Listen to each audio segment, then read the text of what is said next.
invito al pastor Pablo.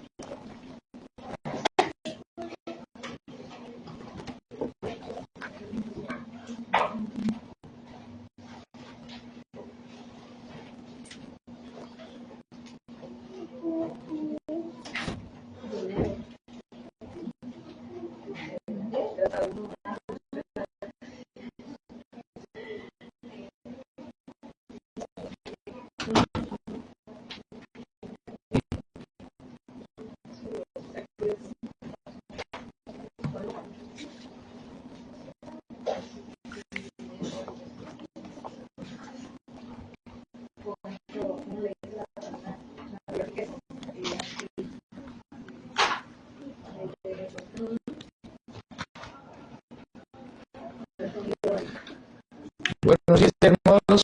Gracia y paz. Es una alegría poder estar una vez más aquí. Y ahora yo les invito a que abran sus Biblias en 1 Juan. Estamos exponiendo esta carta del apóstol Juan hace unos días. Y ahora estamos en el capítulo de número 3. Y vamos a leer del versículo 11 hasta el versículo de número 24. 1 Juan capítulo 3, versículo 11 hasta el versículo de número 24. Ven un poco de agua, por favor.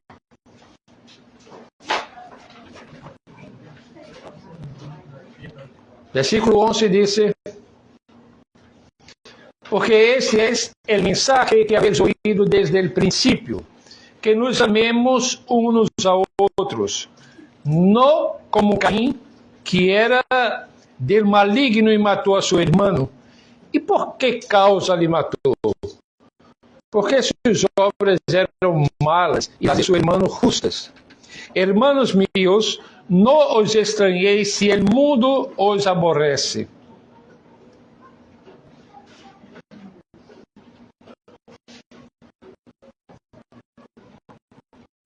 Nosotros sabemos que hemos pasado de muerte a vida en que amamos a los hermanos. El que no ama a su hermano permanece en muerte. Todo aquel que aborrece a su hermano es homicida. Y sabes que ningún homicida tiene vida eterna permanente en él. En eso hemos conocido el amor en que Él puso su vida por nosotros. También nosotros debemos poner nuestras vidas por los hermanos. Pero el que tiene bienes de este mundo y ve a su hermano tener necesidad y cierra contra él su corazón, ¿cómo mora el amor de Dios en él? Hijitos míos, no amemos de palabra ni de lengua, sino de hecho y en verdad. Y en eso conocemos que somos de la verdad y aseguramos nuestros corazones delante de Él. Pues si nuestro corazón no nos reprende, mayor que nuestro corazón es Dios, y Él sabe todas las cosas.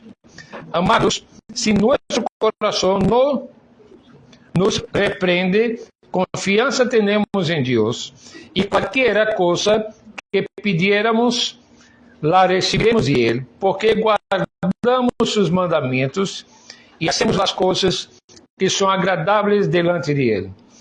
Y este es su mandamiento, que creamos en el nombre de su Hijo Jesucristo y nos amemos unos a otros como nos lo ha mandado. Y el que guarda sus mandamientos permanece en Dios y Dios en él. Y en eso sabemos que Él permanece en nosotros por el Espíritu que nos ha dado. Hasta aquí.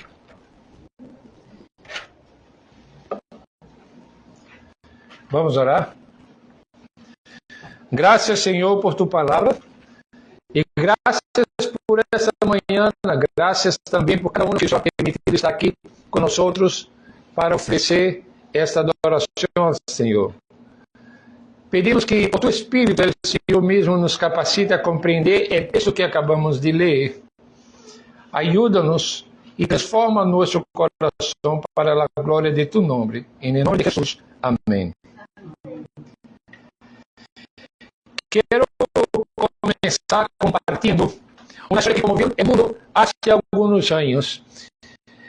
Em enero de 2018, em las profundidades de uma cueva inundada em Tailândia, um grupo de niños e seu treinador se quedaram atrapados nesta cueva.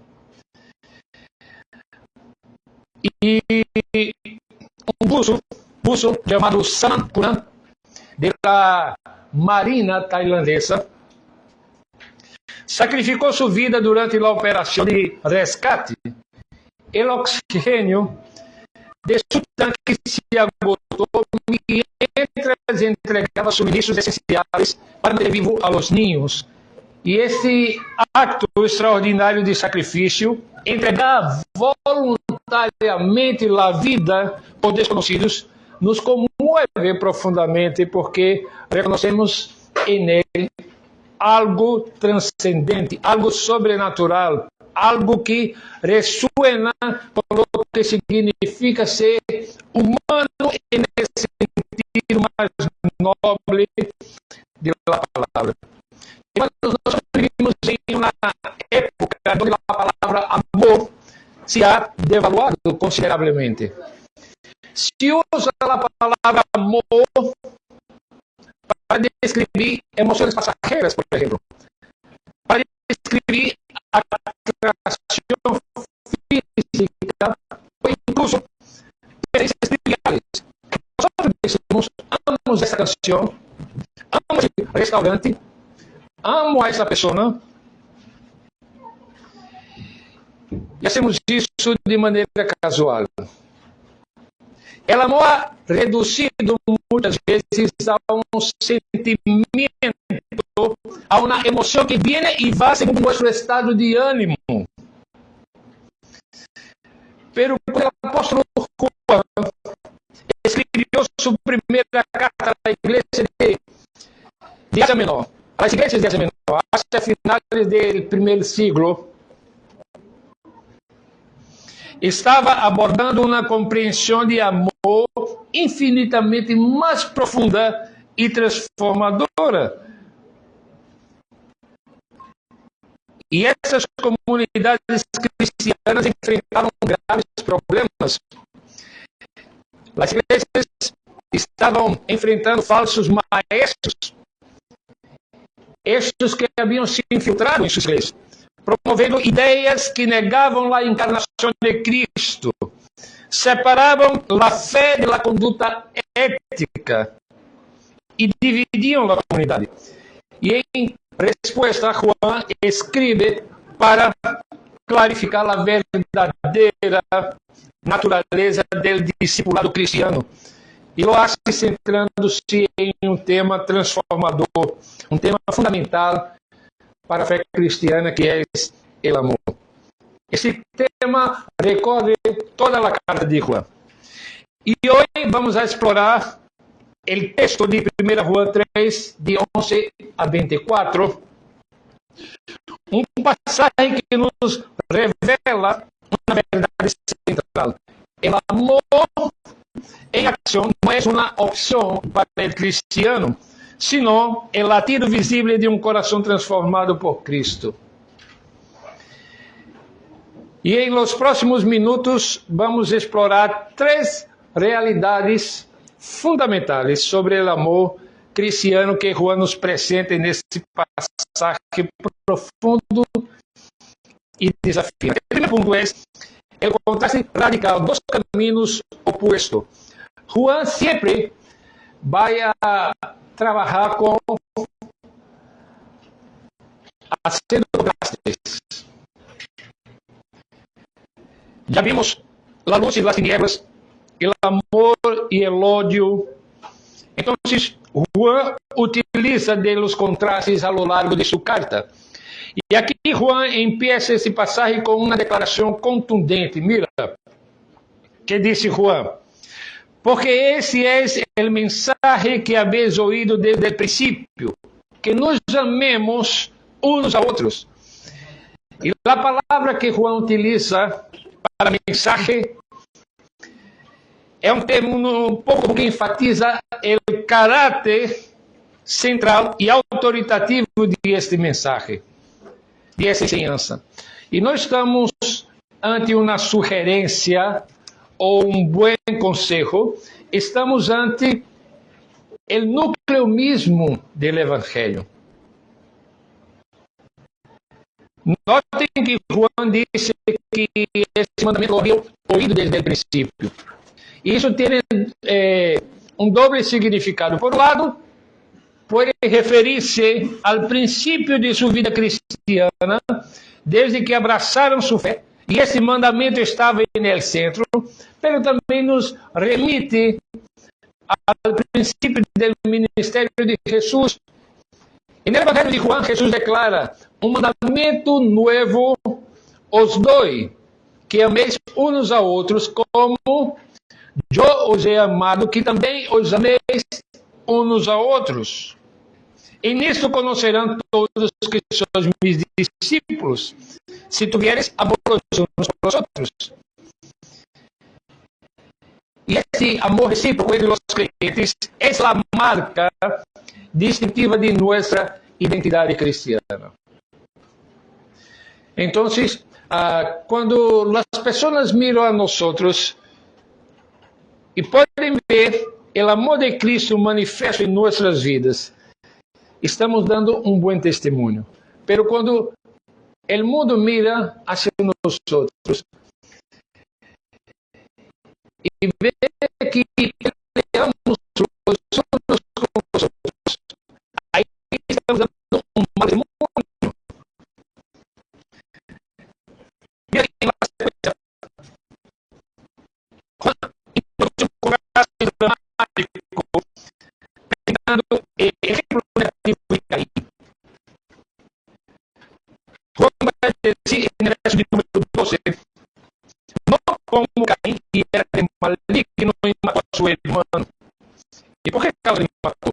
Porque suas obras eram malas, as de seu irmão buenas, justas. Para que podamos apreciar a força do exemplo que Juan nos traz, necessitamos lembrar a história de Caim e Abel em Gênesis capítulo 4. Caim e Abel, os primeiros irmãos da história, apresentaram suas ofrendas a Deus. La de Abel foi aceitada, la de Caim rechazada. E em lugar de examinar seu próprio coração, Caim dirigiu sua ira hacia seu irmão, culminando em primeiro homicídio registrado na Bíblia da história humana. A tradição judia interpreta a Caim como um protótipo da maldade, não só por el acto do assassinato, sino por la atitude que lo precedió. E quando Juan menciona as obras malas de Caim, contrastada com as obras justas de Abel, não se refere simplesmente a ações aisladas. O que está haciendo Juan é falar de sistema de vida, orientações fundamentais do coração. Ou seja, as obras de Caim revelavam uma vida centrada em si mesmo, dominada por la envidia, dominada por el orgullo. As de Abel manifestavam uma vida orientada hacia Deus e a justiça. Aqui está a diferença. Não se trata de uma ação aislada, pero de um sistema de vida, de um estilo de vida e de orientações fundamentais do coração. Siga avançando em sua oração, verso 13, quando diz: irmãos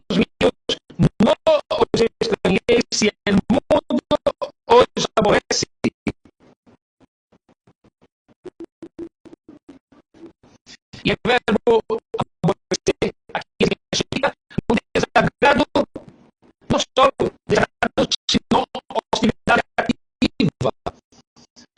O sea, esse odio del mundo a los creyentes es la extensión lógica del patrón establecido por Caín. Y cuando nuestras vidas orientadas por el amor de Cristo contrastan con los valores del mundo, la tensión es inevitable. Jesús mismo nos advirtió en Juan 15:18 cuando dice: si el mundo os odia, sabed que a mí me ha odiado antes que a vosotros. No hay como esperar algo que sea distinto de esta realidad descrita en las Escrituras. El mundo nos odia porque hace parte de la naturaleza caída. El verso 14 y 15 de Juan va entonces a establecer la evidencia crucial de nuestra nueva vida. Juan dice: nosotros sabemos que hemos pasado de muerte a vida, en que amamos a los hermanos, y el que no ama a su hermano permanece en muerte. Y todo aquel que aborrece a su hermano es homicida, y sabes que ningún homicida tiene vida eterna permanente en él.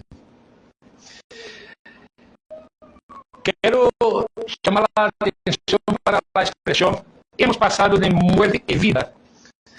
Aquí indica una acción pasada, pero con efectos duraderos en el presente.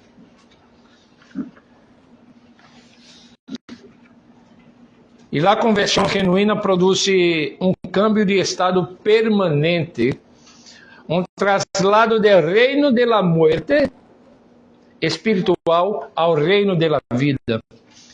¿Y cuál es la prueba visible de este cambio radical?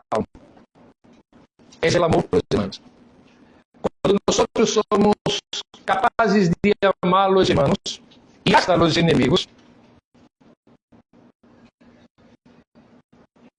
demostramos de una manera concreta ese cambio radical que Cristo hace cuando uno se encontra con Él. Y Juan establece aquí una correlación inquebrantable. O sea, amar indica vida y no amar indica muerte. Y no hay término medio. El límite entre el odio y el homicidio refleja la enseñanza de Jesús en el Sermón del Monte cuando dijo: oíste que fue dicho a los antiguos, no matarás, pero yo os digo que cualquiera que se enoje contra su hermano será culpable de juicio. Y Juan va al corazón de este tema. La actitud interior es tan importante como la acción externa. Una vez que fuimos transformados por Cristo, la consecuencia natural sería la demostración del amor hacia los hermanos y hasta los enemigos. Y esto nos lleva a una aplicación inevitable, hermanos. Nuestras actitudes hacia otros creyentes constituyen una evidencia reveladora de nuestra condición espiritual. Preguntémonos honestamente: ¿cómo reacciono cuando un hermano o hermana en la fe me ofende? Yo guardo resentimientos, busco reconciliación o dificultad, me alegro de sus éxitos o siento envidia. Estas respuestas no son algo periférico a nuestra fe, son indicadores centrales de si verdaderamente hemos pasado de muerte a vida. El camino de Caín lleva a la muerte. Vemos eso en los primeros versículos de número 12. Pero Juan nos muestra ahora el camino de Cristo que nos lleva a vida. Y así pasemos a examinar la verdadera naturaleza del amor cristiano. Este es el punto 2. El versículo 16, Juan nos presenta el modelo supremo de ese amor.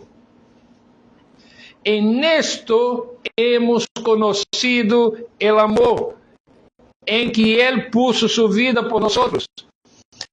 También nosotros debemos poner nuestras vidas por los hermanos. Mira la expresión puso su vida. Esta expresión describe una acción deliberada, no un accidente. Cristo entregó voluntariamente su vida. En el Evangelio de Juan, Jesús mismo declara: nadie me la quita, sino que yo la pongo de mí mismo. Y este acto define el amor en su expresión máxima. Nadie tiene mayor amor que este, dice Juan, capítulo 15, verso 13, que uno ponga su vida por sus amigos. Hermanos,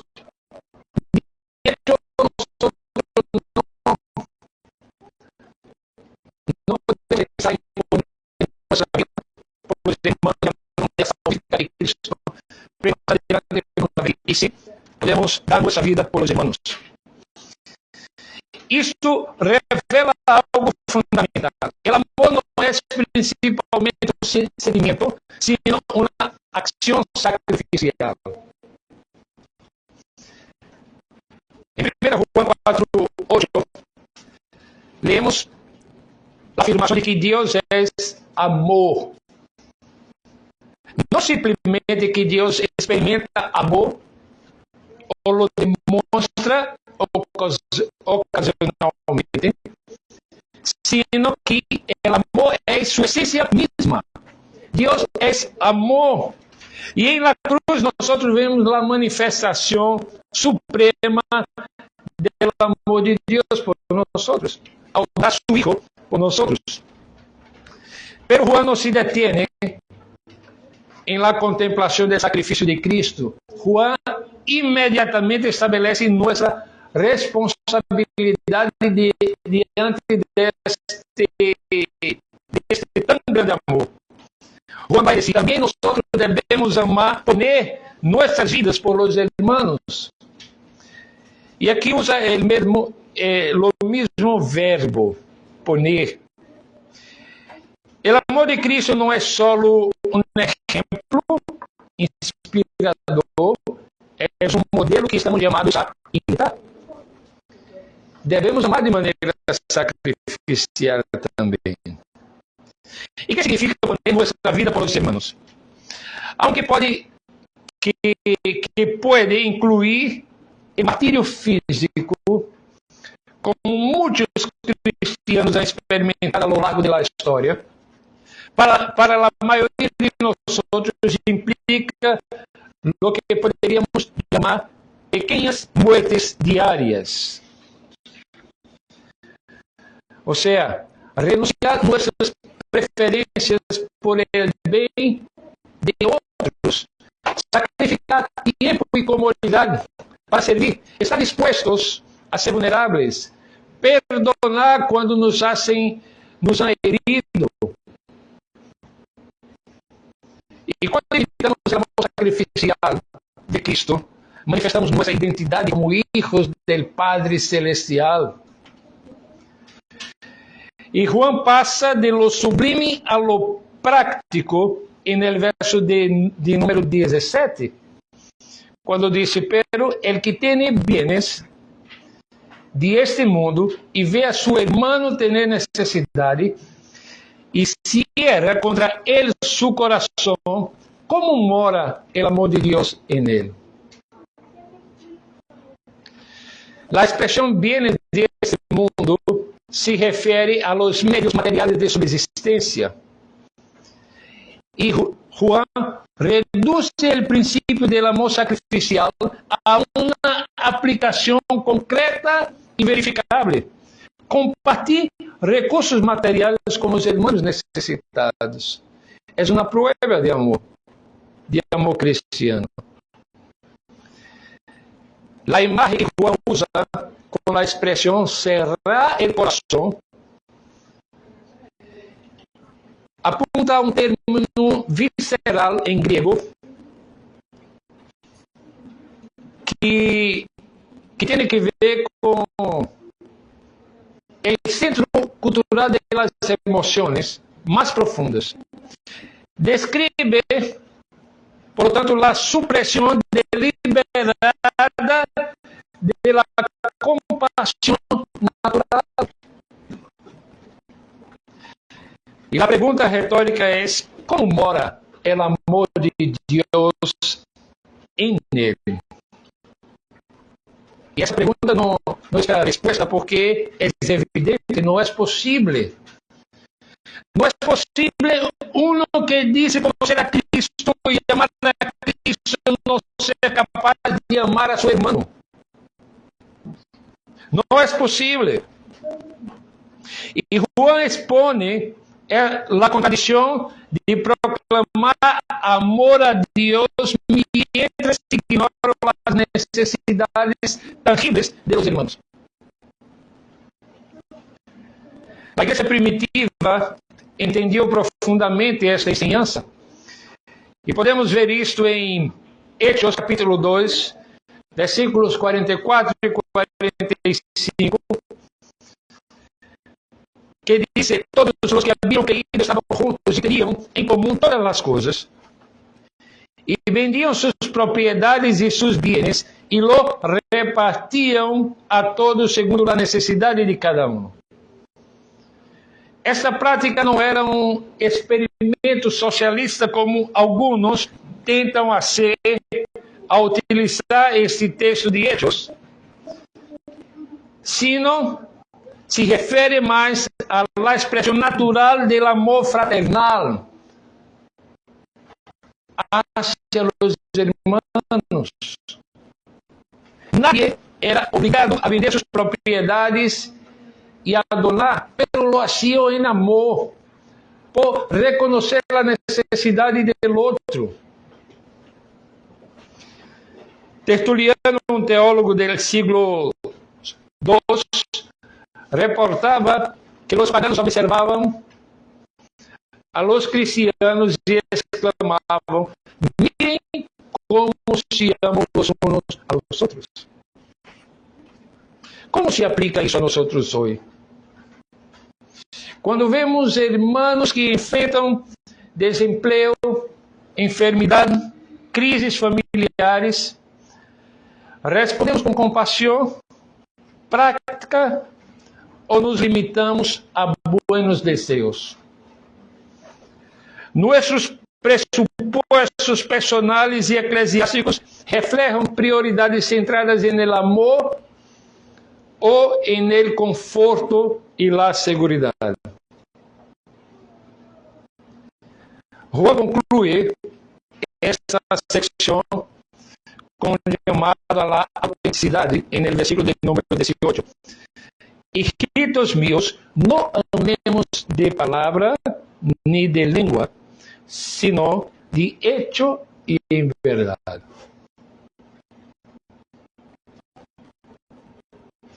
Notem el término apelativo en la expresión hijitos míos. Juan escribe con un amor pastoral, con cuidado pastoral. El contraste de palabra, lengua, hecho, verdad es deliberado de parte de Juan. No condena las expresiones verbales de amor, sino su vaciedad cuando no van acompañadas de acciones. Hay un otro autor en las Escrituras que habla de eso, ¿no? Santiago. Santiago expresó un principio similar. Em Santiago capítulo 2, versículo 15 y 16, cuando dice: si un hermano o una hermana están desnudos y tiene necesidad del mantenimiento de cada día, y alguno de vosotros le dice: id en paz, calentaos y saciaos, pero no les dais las cosas que son necesarias para el cuerpo, ¿de qué aprovecha? Hermanos, delante del texto de Juan y de Santiago, debemos preguntarnos: ¿se limita nuestro amor a expresiones verbales en los cultos dominicales, o se manifiesta en acciones concretas durante la semana? Conocemos las necesidades reales de nuestros hermanos. Estamos dispuestos a ejercer la compasión, a salir de nuestra zona de conforto para servir. El amor auténtico no solo beneficia a quienes lo reciben, también produce profundas consecuencias en nuestra relación con Dios. Y así vamos al tercer punto.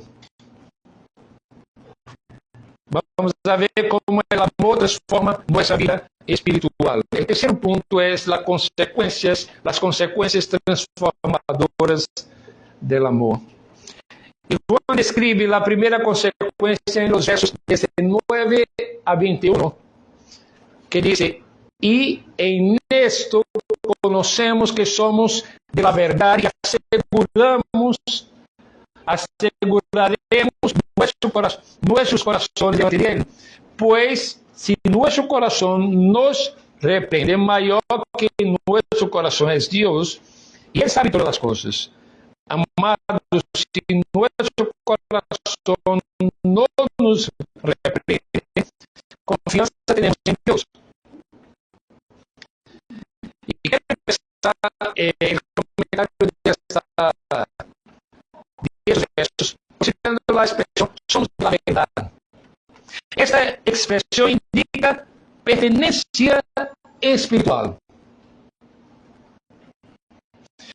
No simplemente conocemos la verdad intelectualmente,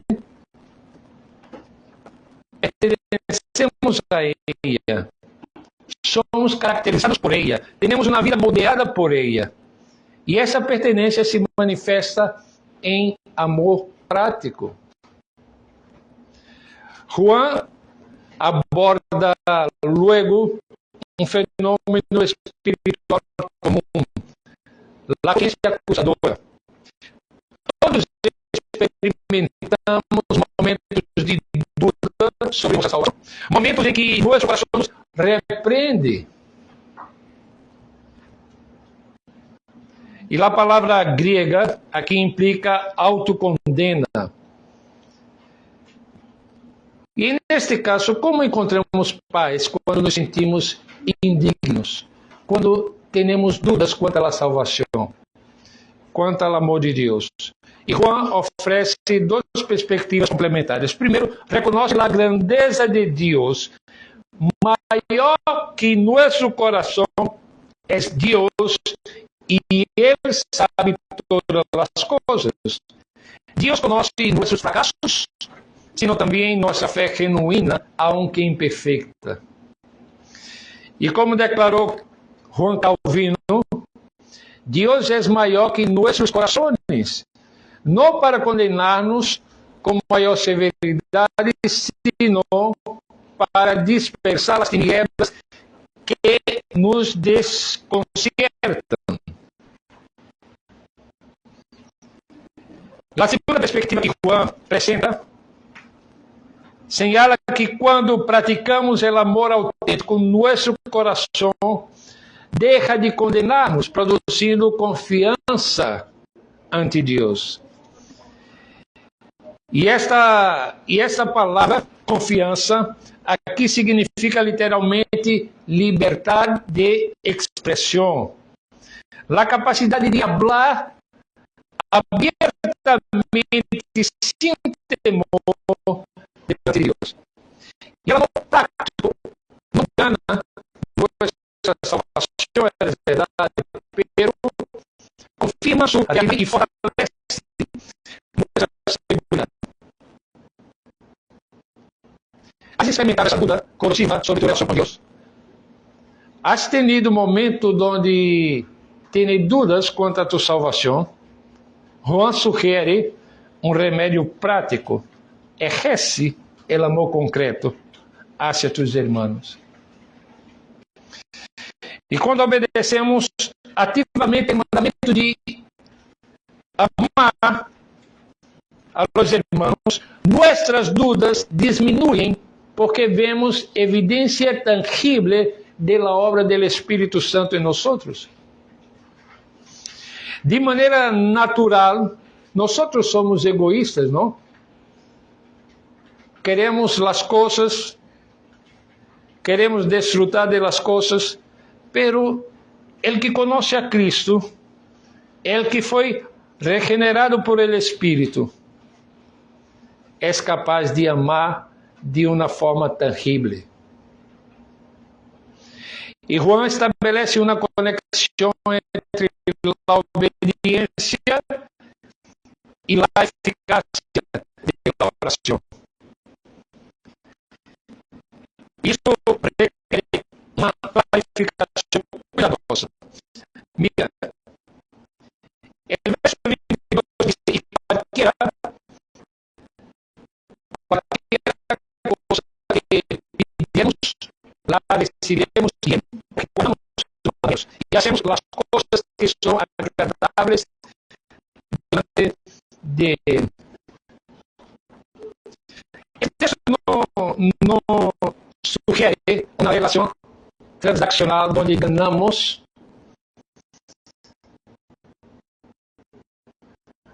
respuestas favorables de nuestra obediencia. Así incluimos en obediencia, nuestros deseos se manifestam naturalmente, se alineiam naturalmente com os propósitos de Deus. San Agustín dijo certa vez que ama a Deus e haz lo que quieras, reconhecendo que o verdadeiro amor de Deus transforma nossos desejos. Ou seja, uno que de hecho conoce a Cristo, foi regenerado por el Espírito, vai a ter seus desejos transformados por la palavra de Deus e alinhados naturalmente com os propósitos de Deus. E por isso que o texto diz que qualquer coisa que pedirmos, la recibiremos de Ele, porque guardamos seus mandamentos e hacemos as coisas que são agradáveis delante de Ele.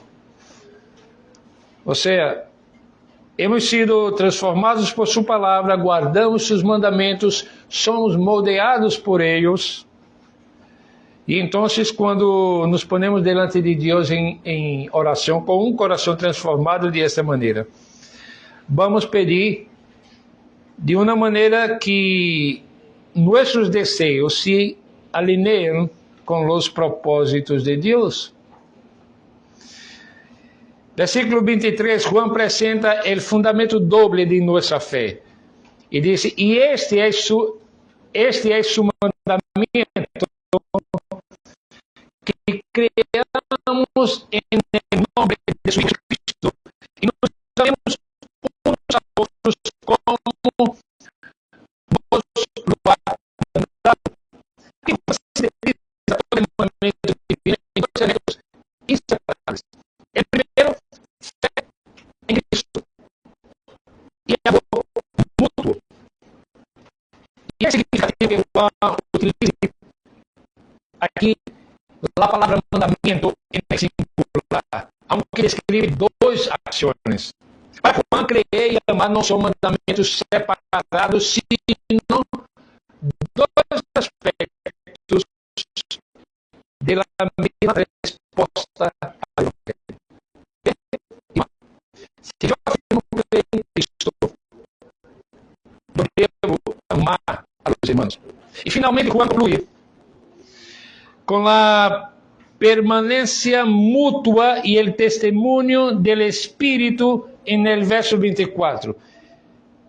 Y el verso dice, y el que guarda sus mandamientos permanece en Dios y Dios en él. Y en eso sabemos que el que permanece en nosotros, que Él permanece en nosotros por el Espíritu que nos ha dado.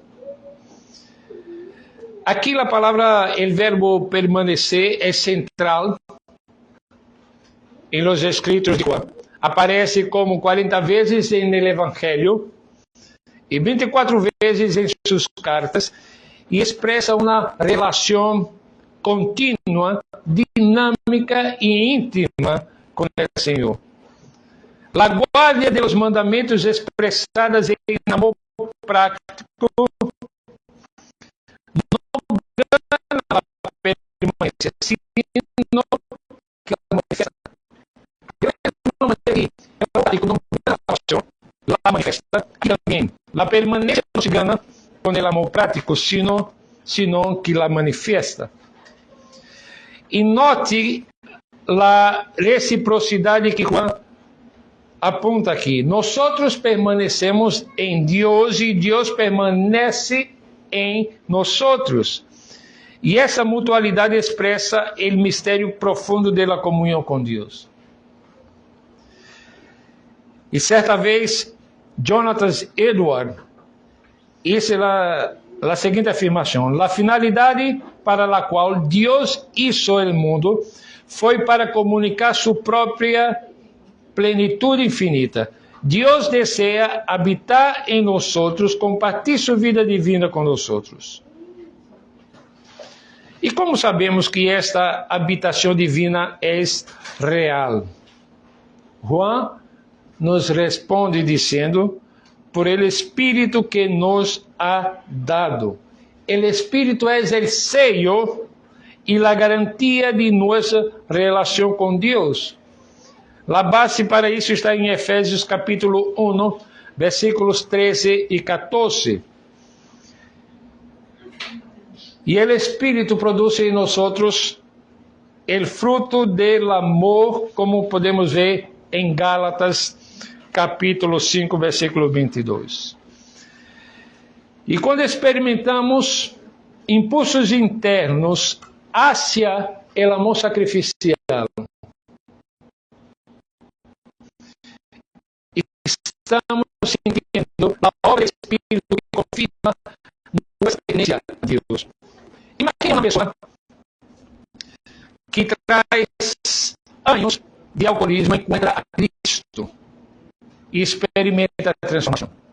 Um dia, essa pessoa sente uma compulsão inexplicável de visitar a um vecino enfermo que sempre havia ignorado. E ao fazê-lo, descobre que o vecino necessitava de ajuda urgente.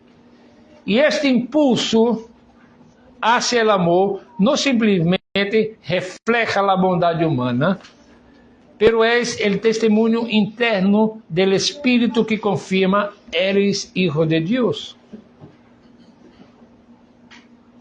Bueno,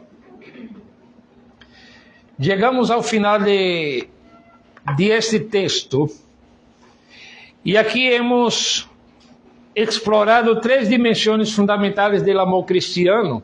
Primeiro, o contraste radical entre o caminho de Caim, marcado por el ódio que conduz à morte, e o caminho de Cristo, caracterizado por el amor que manifesta a vida.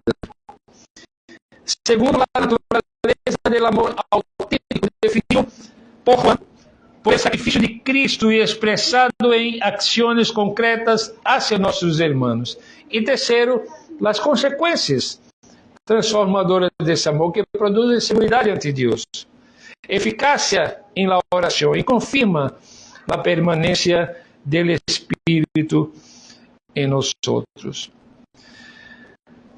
Ahora, lhe invito a responder ao desafio desse passagem com 3 passos concretos. Primeiro, meditar diariamente no sacrifício de Cristo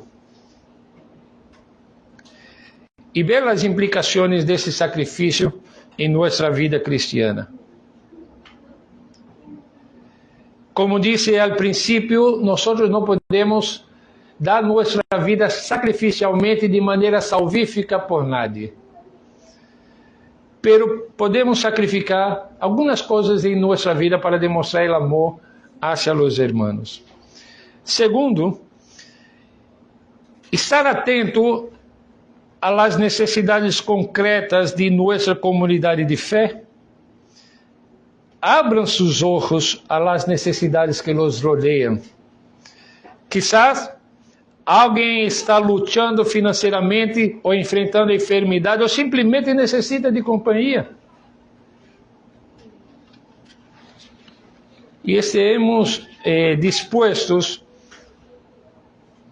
a ser usados por Deus a demonstrar o amor prático hacia essas pessoas. Terceiro, comprometa-se a um acto específico de amor sacrificial esta semana. Não espere sentir o impulso do Espírito. Decida intencionalmente pôr em prática o amor de Cristo de maneira tangível. Hermanos, a lo largo de la semana, Deus sempre nos dá a oportunidade de demonstrar na prática o amor hacia nossos irmãos e hacia hasta los inimigos. Que não deixemos passar a oportunidade de manifestar o amor de Deus nessas oportunidades. Vamos orar. Senhor, graças por tu palavra e por esta enseñança de Juan que acabamos de considerar nesta manhã. Ajuda-nos a sermos cristianos que não somente creem em Cristo, pero que demonstra o amor de Cristo hacia os demais. Que seamos instrumentos em tus manos para amar nossos irmãos, nossos vecinos e hasta nossos inimigos, como Cristo nos ensina no Sermão da Montanha. Pedimos por tu graça, porque de nós mesmos não temos a capacidade, sino a que vem de tu Espírito. Ajuda-nos nisto, em nome de Jesus. Amém. Hermanos, hoje temos a cena del Senhor. E este é um momento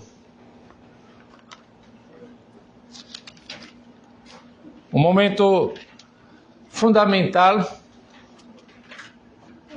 onde através desse meio de graça somos bendecidos por Deus ao acercar-nos à mesa del Senhor. Quero ler 1 Coríntios capítulo 11 em preparação para a cena del Senhor.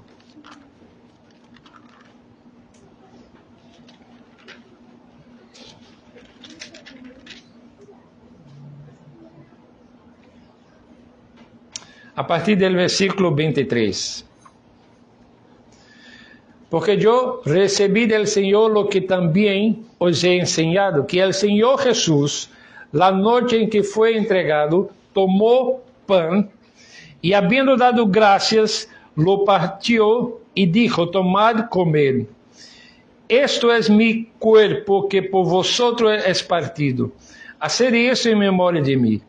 Asimismo tomó también la copa después de haber cenado, diciendo: esta copa es el nuevo pacto en mi sangre. Haced isso todas las veces que la bebieres en memoria de mí. Así pues, todas las veces que comieres este pan e bebieres esta copa, la muerte del Senhor anunciais hasta que Ele venga. De maneira que qualquer que comer este pão ou beber esta copa del Senhor indignamente será culpado del cuerpo e de la sangre del Senhor. Portanto, pruebe-se cada um a si mesmo e coma assim del pão e beba de la copa. Porque el que come e bebe indignamente, sem discernir el cuerpo del Senhor, juízo come e bebe para si. Hasta aqui. Irmão, aqui está a orientação que o apóstolo Pablo dá à igreja de Coríntios e a nós outros. E mira,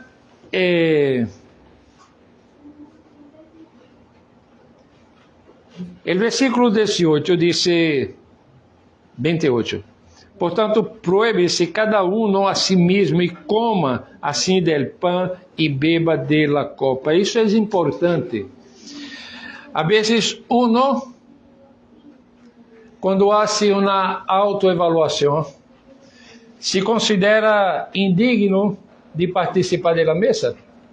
Mas se nós estamos em Cristo, devemos nesse momento confessar nossos pecados e assim participar da mesa do Senhor.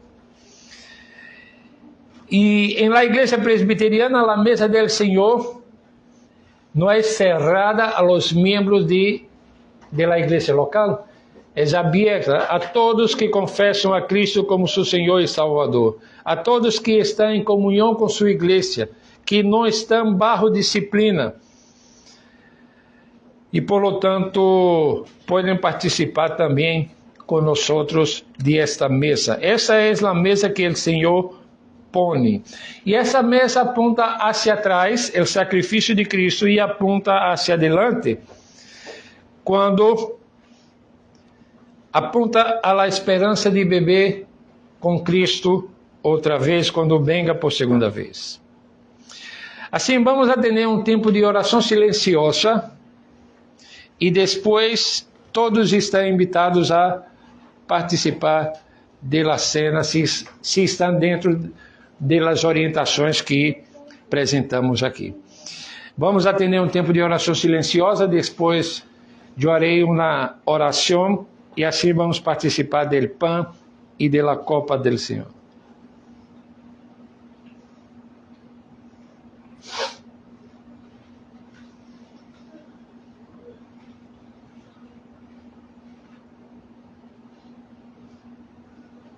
Santo Deus, graças por a oportunidade que o Senhor nos dá de participar deste meio de graça, a cena do Senhor.